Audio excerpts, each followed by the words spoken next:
It begins as a whisper, a joke made at your expense, a tone shift in the room, a glance too long, a smile that carries something darker underneath. And most people, they ignore it. They brush it off. They tell themselves it's not worth reacting to until it happens again, louder, sharper, more public. And by the time they feel the need to respond, it's too late. Because disrespect ignored is disrespect approved. Machiavelli understood this better than anyone. In a world obsessed with power, reputation, and dominance, he knew respect isn't something you earn, it's something you enforce. And when someone disrespects you, your next move determines everything. Not just what they think of you, but what everyone watching learns about how to treat you from now on. Because disrespect is rarely personal at first. It's a test. And if you fail it, you're not just marked as weak, you're marked as safe to disrespect again.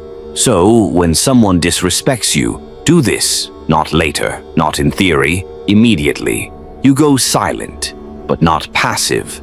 Because here's the first Machiavellian law of handling disrespect. The person who reacts emotionally loses status, but the person who withdraws strategically becomes unpredictable. And unpredictability creates fear. Silence doesn't mean ignoring it. It means withdrawing energy. You don't laugh it off. You don't pretend to miss it. You don't explain how it made you feel. You make them feel your absence, in your gaze, in your tone, in your refusal to keep the energy flowing. It's a hard pause in the rhythm they were trying to create. A sudden black hole in a conversation they expected to control. Because disrespect only thrives when it gets feedback, like laughter, defensiveness, or appeasement. But when it's met with cold stillness, it reveals itself for what it is, a cheap, desperate grab at dominance. Machiavelli never struck first. He watched. He allowed his enemies to reveal themselves fully, confidently, before ever responding. And when he did, it was never with apology. It was with precision. That's your next move. Mirror back the violation. Not through insult, not through retaliation, but through question. Because when someone disrespects you, they expect an emotional reaction. They want to trigger your insecurity. What they don't expect is exposure. So you hold eye contact. You tilt your head slightly. And you say with surgical calm, "Did you mean to say it that way?" Or, "You sure you want to repeat that?" Or, "That sounded personal. Want to clarify before I respond." Each line is a controlled incision. You're not denying the attack. You're inviting them to make it again, on record, to double down, to make their aggression public. Most won't. Because most people who disrespect you aren't bold. They're opportunistic. They test boundaries to see who will check them. And when you meet their move with silent tension and cold clarity, they begin to doubt their position. And that doubt is what you want. Not revenge, not drama. Doubt. Because the person who causes doubt in others, who makes people hesitate, stumble, correct themselves around them, doesn't need to demand respect. They radiate it. But here's where the game gets deeper. Most people can handle one moment, one confrontation. What they can't handle is consistency. If someone disrespects you once and you handle it, good. But if they sense that the door is still cracked, if your energy goes soft again later, they'll test it again. So the third step is this: reframe the relationship immediately. You don't return to normal. You don't pretend nothing happened. You redraw the line in how you speak, how you show up, and how unavailable you now become. Machiavelli knew that public punishment, when justified and timed well, not only ends a threat, it educates the room. So if the disrespect happened in front of others, let your new posture echo louder than any comeback could. Withdraw your warmth. Sharpen your language. Refuse their invitations. You don't need to announce the shift. Let them feel it. This is what separates the respected from the ignored. It's not dominance through intimidation. It's presence through principle. You've shown the room. I am not available for that. and I won't explain myself to make you comfortable about it. And now the social current flows differently. Others take note. They become cautious. Your name becomes one they speak with more calculation, less ease. Because the person who cannot be disrespected isn't the loudest. It's the one who knows exactly what to do the moment it happens. Not with noise, but with controlled silence, piercing clarity, and total refusal to make comfort more important than self-respect. That's how you end it before it begins. Not with anger, not with ego, but with exactly what they didn't expect: discipline, distance, and total command of the room. Disrespect is never isolated. It's a signal, a probe, a calculated flick to see how far they can reach before you push back. And once you allow one violation, like one insult masked as humor, one subtle dismissal, or one fake compliment laced with venom, you've taught everyone in the room what your silence is worth. And Machiavelli would tell you, once they see you as easy to violate, regaining control costs double the effort. So, in the aftermath of that first encounter, after you've gone still, called the moment without emotion, and distanced yourself, what happens next is just as important. Because people will test boundaries again. Not in the same way, but in subtler, more corrosive ways. They'll see if you truly meant it. They'll joke again, just with a smile this time. They'll exclude you from a decision and call it an oversight. They'll make a passive comment and watch your face for even a flicker of hesitation. That's when you make your second move. Reinforce the frame through disproportionate consequence. Machiavelli's philosophy wasn't built on fairness, it was built on effectiveness, and he understood something few people today are willing to accept. If the punishment is equal to the offense, it's forgettable, but if it's greater, it becomes unforgettable. You're not reacting emotionally. You're sending a message: you don't get to play with me twice. So when they cross the line again, you go colder, not louder. If they made the mistake publicly, you return the message publicly, but strategically, not through insults, through surgical rejection. They make a comment, you respond by pausing, looking them dead in the eye, and addressing the rest of the group instead. They ask you a question. You respond with a single-word answer, then shift your attention. They try to reclaim your warmth. You give them the social equivalent of a closed door. Polite, formal, distant. It's not aggression, it's removal. You're not trying to defeat them, you're demonstrating something more chilling. They've lost access. That's what hurts people the most. Not being insulted, but being ignored by someone who used to acknowledge them. And this is where most people fail. They want to be liked. They want to smooth things over. They want to believe that being the bigger person will earn them admiration. But Machiavelli would laugh at that, because respect isn't earned through forgiveness. It's earned through calculated consequence, delivered with silence, not anger. And here's where your real leverage begins. People are watching, always. They saw the moment of disrespect. They saw how you responded, and now they're watching to see if you will revert or if you meant what you projected. This is your opportunity to recast your image. Because image, according to Machiavelli, is more powerful than truth. And your image, post-conflict, becomes your armor or your exposure. You want your silence to be read as, he doesn't tolerate that, or she won't engage if disrespected, or you only get one chance with them. When your name starts carrying those associations, everything changes. People speak more carefully. They stop joking around in your direction. They introduce you to others with terms like no nonsense, sharp, intense. That's your new power. You didn't ask for it. You built it, one surgical response at a time. But there's one more layer, something deeper and more difficult. Because some people won't be stopped by public shame. They don't care about approval. They want your reaction. They thrive on destabilizing others, on being the disruptor, on testing boundaries for sport. And when these types meet someone like you, they either escalate or retreat entirely. If they escalate, that's your cue for the third level of response. Leverage their disrespect against them. You don't escalate emotionally, you escalate socially. If there's someone with influence, reputation, or a role, start framing them with surgical precision. Use their behavior against them, loudly or subtly, but always with control. For instance, you might say, "That's an interesting joke. Do you use that one at work too?" Or, "If you talk to your friends like that, I'd hate to hear how you talk to strangers." Or, "I'm surprised you said that out loud." You're not arguing, you're spotlighting. You're making them wear their own words in front of others. And that's when their confidence begins to shrink.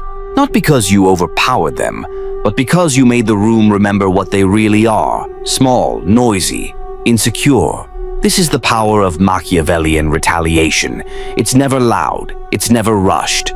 It's measured, targeted, and executed with such calm precision that the other person doesn't even realize how badly they've just been checkmated. And the best part, you're still calm, you're still poised. You've let the disrespect hang in the air and then collapsed it into something they now own. That's how you build power in silence. Not just by refusing to react, but by making every disrespectful act a step toward their own exposure. And in doing so, you never chase respect again, because now they all know. You don't argue, you don't explain, you don't tolerate. You end it, quietly, surgically, and permanently. What most people don't understand is this: disrespect doesn't thrive on boldness. It thrives on safety. Not your safety, but theirs. They insult you when they think you won't respond. They mock you when they believe there will be no consequence. They push because they're confident you've never pushed back before. That's the fuel of most disrespect, the assumption that you won't do anything. But Machiavelli knew something different. He understood that power isn't about striking often. It's about creating the sense that you could.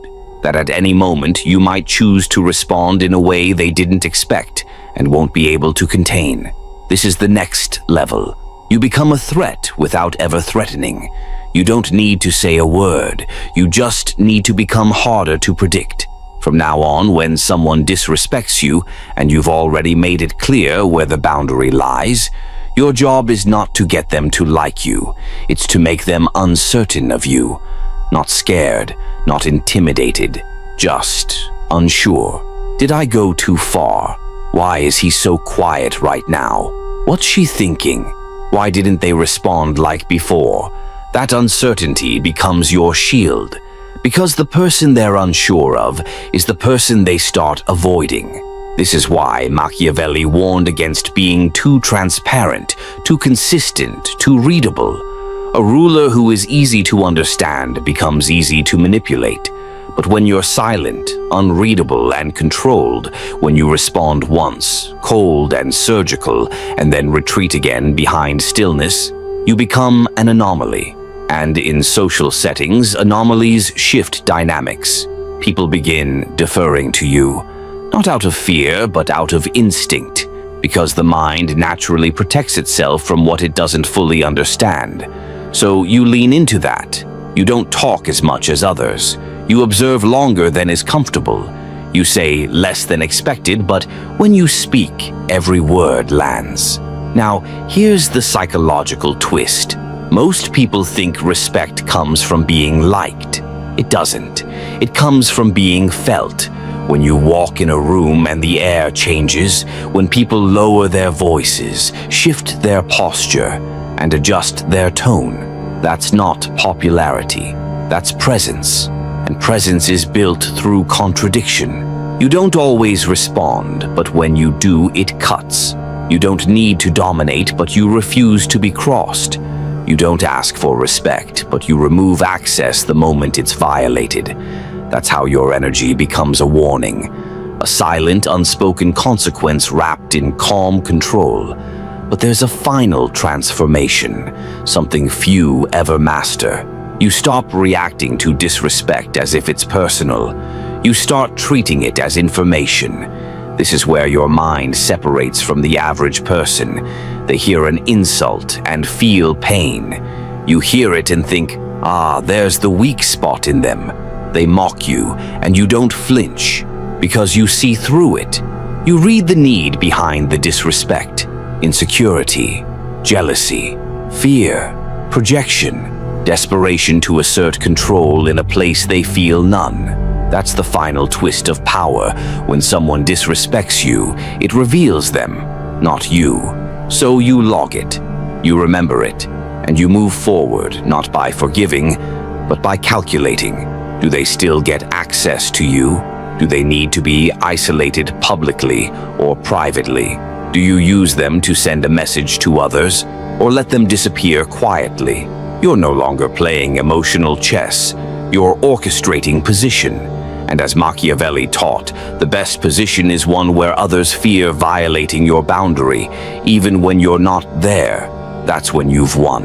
Not when people admire you, not when they praise you, but when your absence carries the same weight as your presence. Because the people who never get disrespected aren't always the loudest. They're the ones who've made disrespect too expensive, not through rage, not through revenge, but through disciplined silence, disproportionate consequence, and unapologetic self-enforcement. You don't need to play the social game like they do. You play the power game, and when you do, everything changes. People hesitate before crossing you. Their jokes shift tone, their words soften, their energy recalibrates, because now they know you're not here to fit in. You're here to be respected, and if they can't do that, you'll leave them in silence they won't recover from.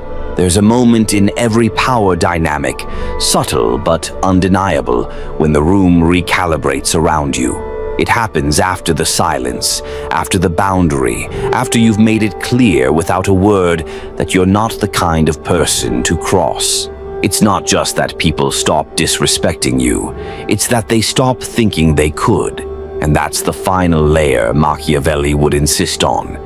You don't simply respond to disrespect, you transform what you represent in their mind. Because in the end, power isn't about your reactions. It's about what people assume you do even if you say nothing at all.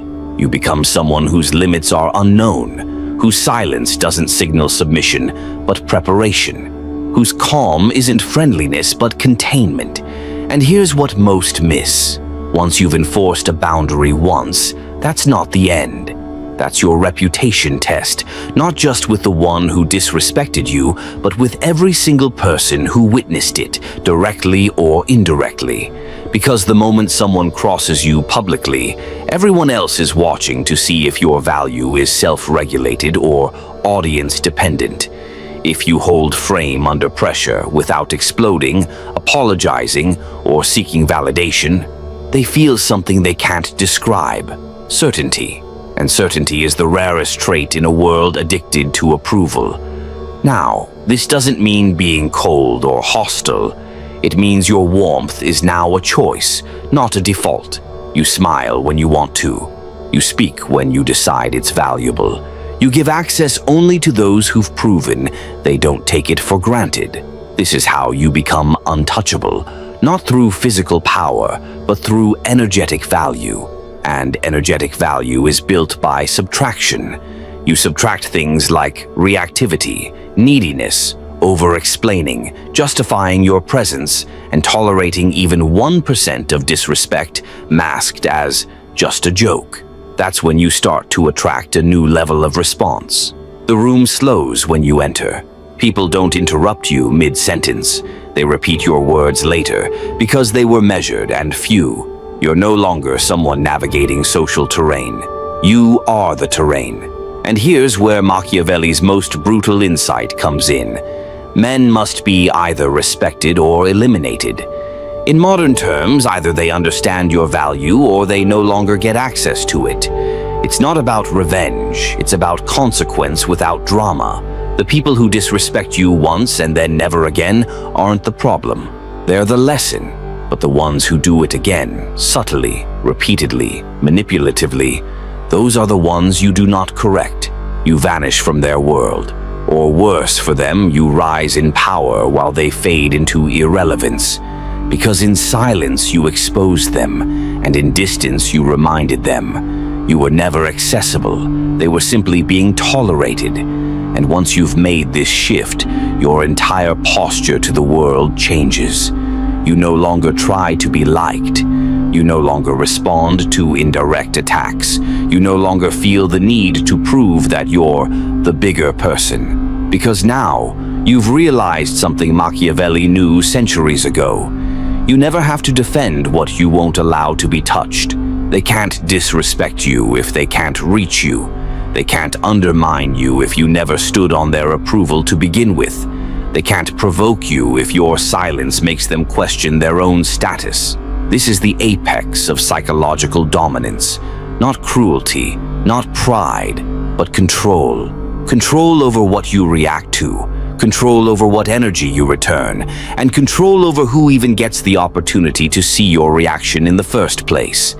That's how kings moved in Machiavelli's world, and that's how you move in yours, not with rage, not with noise, but with a presence so disciplined, so exacting, that violating it once is all they'll need to remember. Because after that moment, you don't just get respect, you become the standard by which all others are measured. Now, there's one final move. The moment when someone has disrespected you and they realize it was a mistake. You don't punish them. You don't forgive them. You do something more powerful. When someone disrespects you and then realizes they've made a mistake, what do? This is the question that defines legacy. Because at that point, you're no longer reacting to the attack. You're shaping the narrative. You're sculpting perception. You're deciding who they become in the aftermath, and more importantly, who you become. Here's the final Machiavellian truth. Mercy can be more terrifying than punishment, because mercy, when delivered without warmth, carries with it a chilling message. You are no longer a threat to me.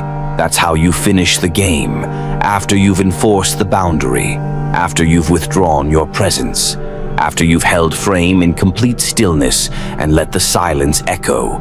They may come back. They may apologize. They may overcompensate. They may laugh nervously, try to go back to normal, test whether the ice has melted. And here, this is your moment of ultimate control. You don't lash out. You don't smile. You don't comfort. You simply remain unchanged. No bitterness. No resentment, no need to explain why you're different now. You let them walk around in the new reality you've created, where your gaze no longer searches for their presence, where your energy no longer adjusts to accommodate theirs, where they are no longer a variable in your world, but a ghost drifting through it. This isn't pettiness, it's power by absence. Because nothing is more disturbing to someone who tried to shake your frame than finding out you were never depending on them in the first place. You were never looking for validation, never seeking belonging, never operating under their rules. That's the final cut, when they realize that not only did their disrespect fail to wound you, it elevated you, it made you sharper, more respected, more distant, and ultimately more untouchable. This is the role Machiavelli would have you play, not the vengeful prince who punishes every slight, but the silent architect of consequence, someone who allows others to betray themselves in public, while remaining calm, calculated, and just out of reach, the one who never demands respect, because everyone already knows. You only make that mistake once. Now, in the aftermath, you'll notice something strange. Your name starts circulating in whispers, not because of drama, but because of your restraint. People begin to say things like, "He doesn't say much, but when he does," or "I've never seen her lose her cool," or "You don't want to be on their bad side," or "Careful with that one, they don't come back around." That's what you've built, a reputation so solid that people self-correct around you. They double-check their tone, they review their phrasing. They ask themselves if you're watching, not out of fear, but because your energy now comes with weight. And from that point forward, you no longer have to fight for respect. Because you've proven something rarer than dominance. You've mastered selective presence. You show up when you choose to. You speak when it matters. And when you leave, whether from a conversation, a dynamic, or a relationship, they feel it. Because the person who cannot be disrespected is not the loudest in the room. They are the one whose attention is no longer guaranteed.